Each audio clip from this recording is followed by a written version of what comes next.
परापूर्व कालमा अगस्त्य मुनि आफ्नो आश्रममा बसी तपस्या गरिरहेको बेला एक दिन भगवान स्कन्द कुमार मयूरमा चढेर त्यहाँ पाल्नुभयो।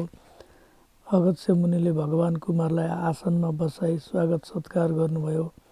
तत्पश्चात अगस्त्य मुनिले नम्र बाणीले सोध्नुभयो, हे स्कन्द कुमार, यो संसारको सृष्टि कसरी भयो? मलाई यस विषयमा जान्ने इच्छा भयो।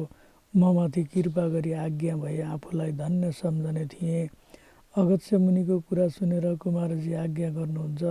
हे अगस्त्य मुनि, तिमी एकचित्त भई सुन।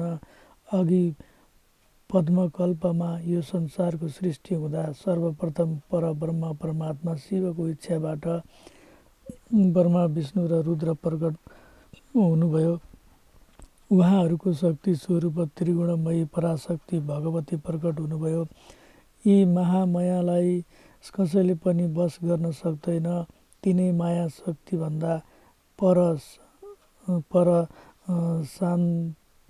शान्त्यतीत पद छ, त्यो भन्दा पनि पर शान्ति पद छ। शान्तिदेखि पर विद्या पद छ, त्यहाँदेखि पर प्रतिष्ठा पद छ, त्योभन्दा पर निर्वृत्ति पद छ।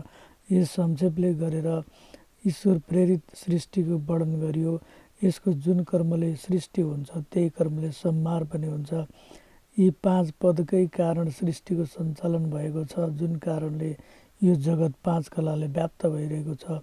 त्यस प्रकारले अव्यक्त ईश्वर आत्मादेखि अधिष्ठित हुनुहुन्छ।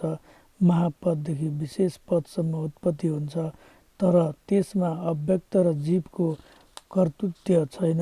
प्रकृति अचेत हुनाले र जीवात्मा अज्ञानी हुनाले श्रेष्ठ परमाणु आदि जो छन् सबै अचेतन छन्। कतिपय विद्वानहरूले बिना कारणले स्वयं आफै हुन सक्छ भनी भनेका छैनन्।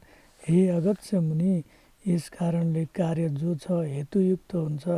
सबै शक्तिमान सर्वज्ञ यी अनादि पुरुष सदा ऐश्वर्यादिले युक्त हुनुहुन्छ। उहाँ जगतका महेश्वर हुनुहुन्छ। महत आदिको परिणाम गर्ने उहाँ नै सर्वज्ञको शासनले सम्पूर्ण प्रवृत्त हुन्छ भनी सत्पुरुषलाई दृढ निश्चय छ। त्यो पक्षलाई अल्पज्ञहरू ग्रहण गर्न सक्दैनन्। जब कार्य प्रारम्भ हुन्छ, वहाँदेखि लिएर जहाँसम्म प्रलयको अर्थात् संहारको समय आउँछ त्यहाँसम्म ब्रह्माको 100 वर्ष व्यतीत हुन्छ। यही अव्यक्त जन्म ब्रह्माको आयुको क्रम हो। ब्रह्माको आयुको आधार हो।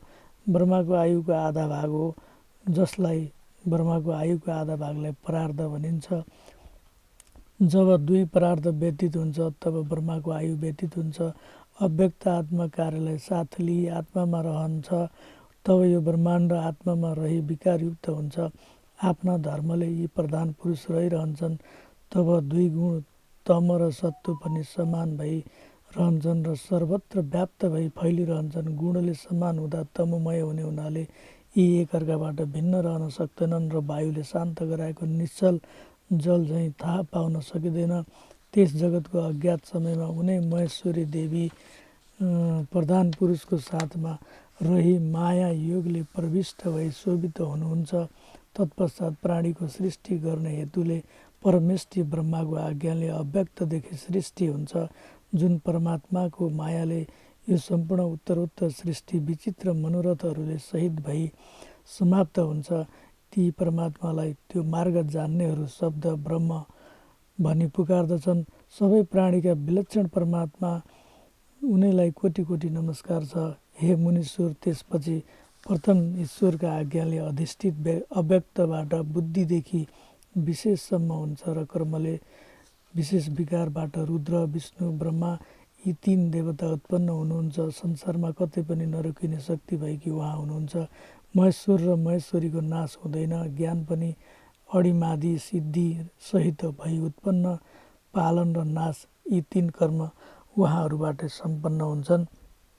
कल्पान्तरमा फेरि पनि बुद्धि र मोहका निमित्त परमेश्वरले शक्ति प्रदान गरी परस्पर शक्ति धारण पनि गर्नुहुन्छ। कहीँ ब्रह्मा त कहीँ विष्णु कहीँ रुद्रको स्तुति गान हुन्छ। त्यसै कारण उहाँको सामर्थ्य धेर थोर नभई बराबर हुन्छ। यो वर त्यो पर, यो बढ्ता त्यो कम भनी जो अज्ञानीहरू भन्दछन् तिनीहरू नै राक्षस र पिशाच हुन्छन्। तिनै ब्रह्मा कालरूप पुरुष रूप, महेश्वर रूप, चतुर्व्यूह रूप 3 गुणदेखि पर छन्। तिनीहरू सर्वात्मक, सर्वाधार, शक्तिको उत्पत्तिका कारण भएका हुन्, जो लीलाले मात्र जगतको सृष्टि गरी निज रूपमा लीन भइरहेका छन्। ती परमेश्वर सबैभन्दा पर छन्। त्यसै कारण महेश्वर, प्रकृति, पुरुष, ब्रह्मा, विष्णु, रुद्र र शिवात्मक हुनुहुन्छ। प्रधानदेखि पहिले बुद्धि आदि महतत्त्व उत्पन्न भयो र महतत्त्वको क्षोभले सात्विक, राजसिक र तामसिक 3 प्रकारका अहङ्कारहरू उत्पन्न भए। तामस अहङ्कारबाट पञ्चमहाभूत र तन्मात्रा उत्पन्न भए। त्यसै गरी अहङ्कारको विकार हुनाले इन्द्रिय पनि राजसी अहङ्कारबाट उत्पन्न भए। इन्द्रिय 2 प्रकारका छन्, ज्ञानेन्द्रिय र कर्मेन्द्रिय। ज्ञानेन्द्रिय र कर्मेन्द्रिय पनि 5 प्रकारका छन्।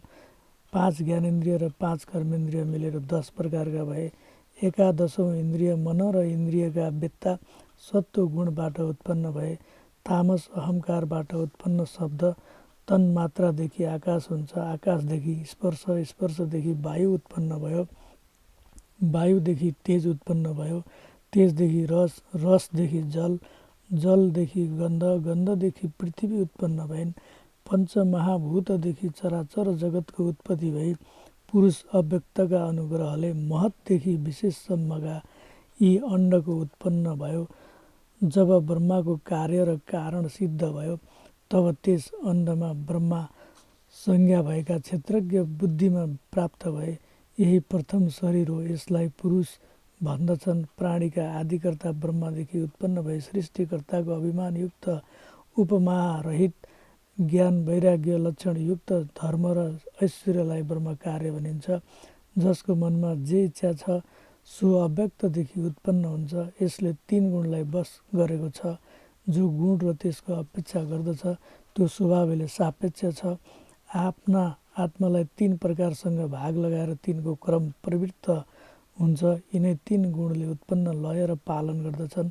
सृष्टि कर्ममा चतुर्मुख ब्रह्मा, संहारमा रुद्र, पालनमा 3 पुरुष सहर्ष शिर कहलिन्छन्। यसै कारण तिनै अवस्थामा स्वयम्भू रूपमा निर्गुण शिव रहनुहुन्छ। ब्रह्मतत्त्वमा सत्वगुण, रजोगुण, कालत्वमा तम र रज रहन्छ। विष्णुत्वमा केवल सत्व मात्र रहन्छ, निर्गुण गुणहीन हुन्छ। यसमा सत्व, रजो र तम कुनै पनि गुण हुँदैन। यस प्रकार गुण र बुद्धि 3 प्रकारका हुन्छन्। ब्रह्मतत्त्वमा लोकको रचना हुन्छ, कालत्वमा संहार हुन्छ, पुरुषतत्त्वमा व्यापार रहित केवल दर्शन मात्रले पालन कार्यको सिद्धि हुन्छ। यस्ता प्रकारका परमात्माका 3 कर्म छन्। यस्ता 3 प्रकारले भाग लाग्नाले तिनै परमेश्वरलाई त्रिगुण भनिन्छ। 4 प्रकारले भाग लाग्नाले उहाँलाई चतुर्व्यूह भनिन्छ। आदि हुनाले आदि पुरुष, अजन्मा हुनाले अज पनि भनिन्छ। सुवर्णको जो मेरु पर्वत छ त्यही परमात्माको गर्भाशय हो। जल, समुद्र र पर्वत जरायु हो।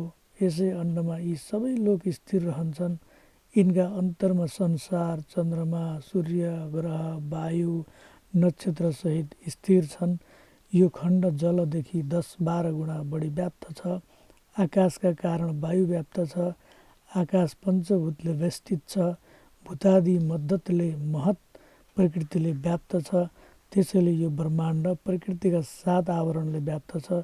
प्रकृतिसहित 8 पक्ष भई परस्पर प्रादुर्भाव हुँदा जगतलाई धारण गर्दछन्।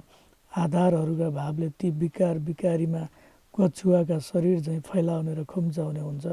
यही व्यक्त विकारलाई उत्पन्न गरी पछि संहार पनि गर्नुपर्दछ। यो सबै जगत पूर्वोक्त कर्मले उत्पन्न भई अव्यक्तबाट प्रकट हुँदा यस्तै प्रलय कालमा उल्टो गुणको पनि सम र विषम उत्पन्न भई गुणको लय भएर विषमतामा सृष्टि हुन्छ र ब्रह्माका कारण ब्रह्माण्ड हुन्छ। ब्रह्माको क्षेत्र हुनाले यसलाई ब्रह्म क्षेत्र भनिन्छ। यस्तै प्रकारले कोटि खण्डले फैलिनाले प्रधान तल, बीच, माथि भएर रहेको छ। जुन स्थानमा ब्रह्मा, विष्णु र भगवान रुद्र रहनुभएको छ, प्रधानबाट रचना भई शम्भुका सन्निधिमा प्राप्त भई जगतको सृष्टि हुन्छ। तिनै व्यक्तबाट अव्यक्त संज्ञक अण्ड उत्पन्न भए, अण्डबाट ब्रह्मा उत्पन्न भए र जसले यो सम्पूर्ण जगत सृष्टि गर्नुभयो। जीवको आवरण संक्षेपमा मैले वर्णन गरेँ। यो सबै चराचर जगत अन्त्यकालमा प्रलय हुन्छ र फेरि समयमा त्यसको उत्पत्ति पनि हुन्छ। यो सबै परमेश्वरको लीला मात्र हो।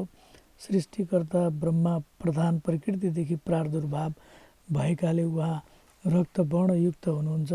ब्रह्माले नै जगतको सृष्टि गर्ने हुनाले सृष्टिको आदिकालमा 8 विकार रूपमा उत्पन्न गरी अन्त्यकालमा भगवान रुद्रले संहार गर्नुहुन्छ।